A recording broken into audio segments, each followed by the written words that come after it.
Alright fellas, the fight is officially off. Gervonta Davis has pulled off a generational fumble and has had the biggest bag of his career ripped away from him at the last moment. It was announced that Jake's going to move on from this fight and now plans a fight in December, with the details surrounding this replacement fight at the moment being incredibly vague. But either way, this November date is now off. Gervonta Davis is out of the picture, and because of this breaking news, we need to break down what just happened, as well as what this means for the futures of both Jake Paul and Gervonta. Now, this announcement is no surprise to anyone that's been following the saga over the last week. Honestly, I think it's been one of the worst kept secrets in boxing over the last few days, but now it is official, and it does leave both of them in quite a difficult situation. Although, for a bit of context, if you're living under a rock, Tank and Paul were meant to face off next weekend. Then, a civil suit was filed by Davis' ex-girlfriend and threw it all into doubt.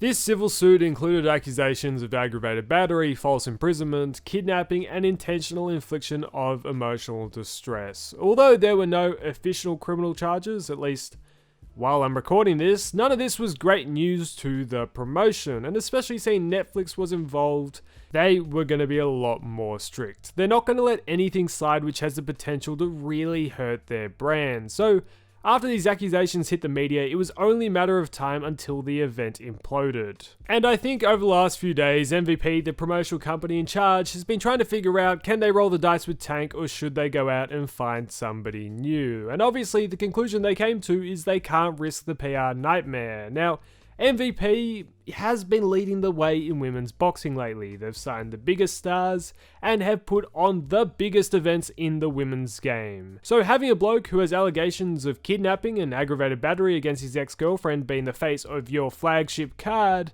just really isn't a great look. So now that they've pulled the pin, it does leave Paul's camp with a pretty hard task. How do they find somebody who is available on short notice to replace Tank?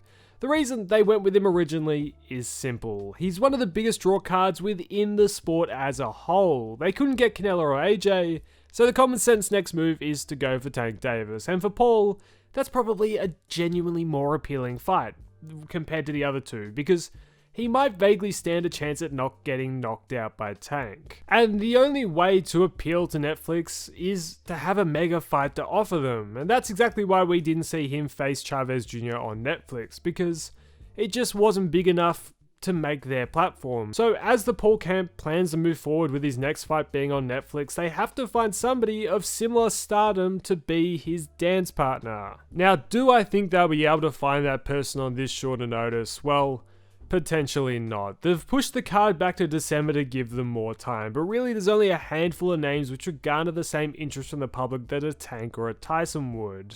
Names like Garcia did make sense, but the wheels seem to be set in motion for him to fight Mario Barrios next. So with Garcia off the table, now they're getting a bit creative. They've even been reaching out to the likes of Ngannou. Will that happen? No, but they're trying. And we've seen a number of callouts even from the boxing world who want their payday, including the likes of Hitchens and Carl Froch. Yet none of them seem like a big enough dance partner to get Jake interested. Although a rumour I do see picking up some genuine steam has been a bout against Andre Ward. Over the last 6 months or so, Ward has been wanting a comeback fight with Anthony Joshua. A bit ridiculous, but these callouts have kept him relevant, and now has opened up the door for his name to be thrown about in these sort of matchups. MVP is said to have officially approached him for a fight, and I wouldn't be surprised if this is the replacement opponent. If you're new to boxing or just don't know who he is, Andre Ward is a Hall of Famer with an impressive 32-0 record. He hasn't fought since June of 2017, which is now over 8 years ago, makes me feel a bit old, but on top of that, he is just about to turn 42. He's no spring chicken, and in boxing years, he's pretty old.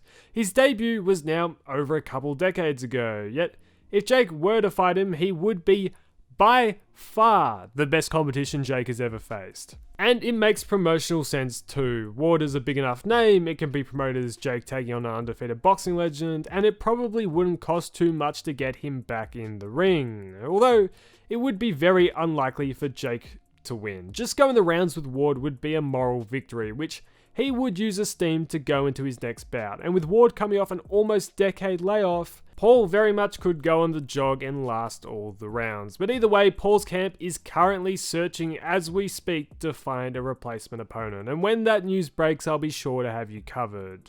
On the other hand though, what does Gervonta do now? Well, first off, I think they will probably wait to see how this case progresses. It will probably tie him up for at least the near future. They will want to see firstly if he gets criminally charged, and if he doesn't, they'll probably wait a while to let everyone forget about the bad press.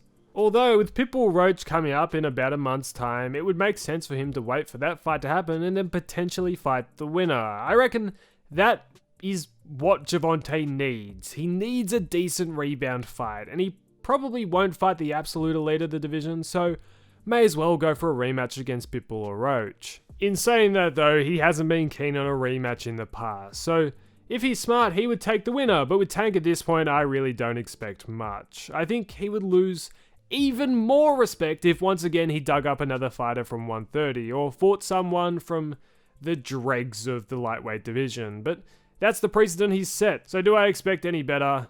Not really. And there is the potential for Tank to just retire, an option which many see as a possibility. His head hasn't seemed in the game of late, and many saw this Paul fight as a potential bow out from the sport.